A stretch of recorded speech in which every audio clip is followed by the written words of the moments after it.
नमस्कार. मी परमदास जाधव.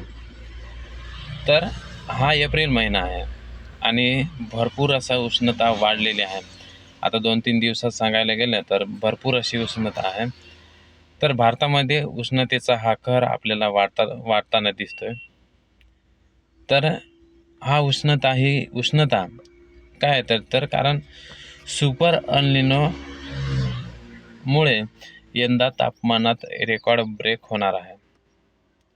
तर मित्रांनो, 2026 मध्ये सुपर अल्निनो येण्याची जी शक्यता आहे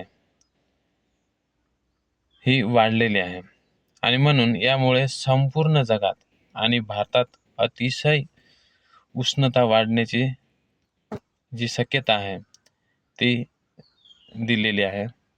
तर अल निनो हा एक हवामानातील नैसर्गिक बदल आहे.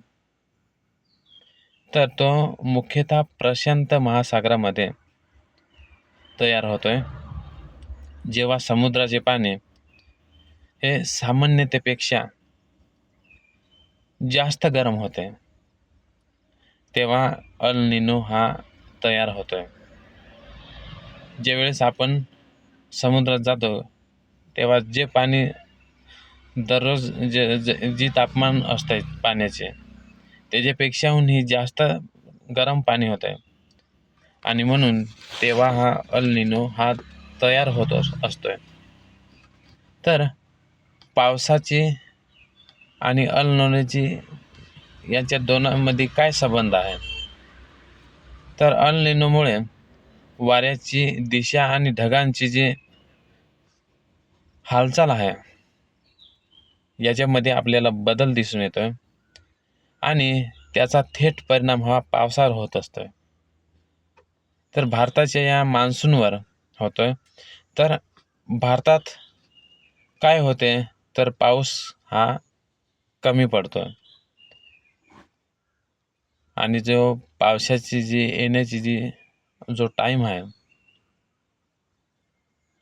त्या टाईमामध्ये फरक पडतोय आणि पाऊस हा उशिरा येतोय आणि त्या पाऊस उशिरा मुळे आपले जे शेती आहे त्या शेतीवर थेट त्याचा परिणाम होत असतो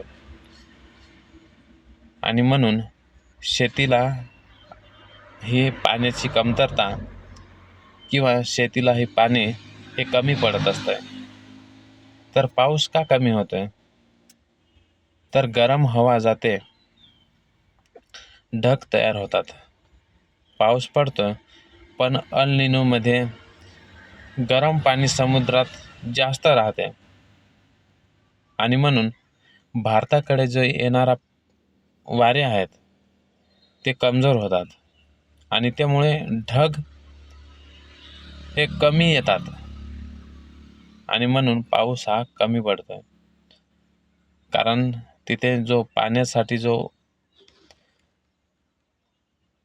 त्याचा जो टाईम असतोय किंवा जे पाणी पडण्यासाठी जे तयार होण्यासाठी जे वातावरण असतंय ते कमी पडतंय आणि म्हणून पाऊस हा कमी पडत असतोय. तर अल निनोमुळे जास्त उष्णता होते आणि कमी पाऊस पडतोय आणि म्हणून सध्या महाराष्ट्रात 44°C हे तापमान पोहोचलेलं आहे आणि जो अकोला आहे त्या अकोल्यामध्ये देशातील सर्वात गरम शहर ठरलेलं आहे.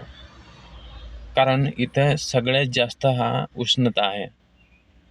आता 2-3 दिवसात सांगायला गेलं तर सलग तिसऱ्या दिवशी उष्णता ही वाढलेली आहे.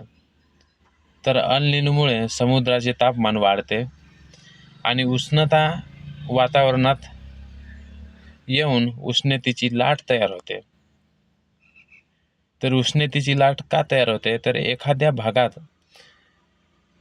तापमान सामान्यपेक्षा जास्त वाढते आणि ते सलग काही दिवस म्हणजे 2-3-4 दिवस असते, म्हणजेच दिवस गरम असतात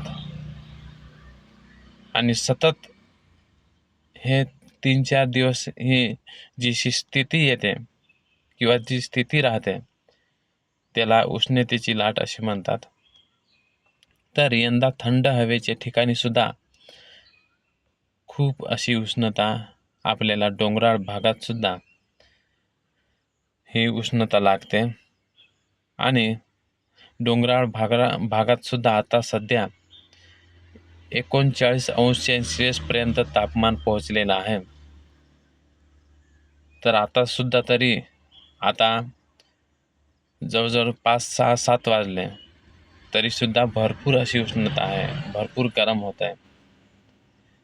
तर ह्या सगळा बदल आहे हा उष्णतेचा, हा आपल्याला अनिलोमुळे घडून येत असतोय. तर ही अशी उष्णतेची जे व्हिडिओ आहे उष्णतेचा, हा तुम्हाला व्हिडिओ आवडला असेल तर आपल्या व्हिडिओला लाईक आणि सबस्क्राईब करा, चॅनलला सबस्क्राईब करा. धन्यवाद.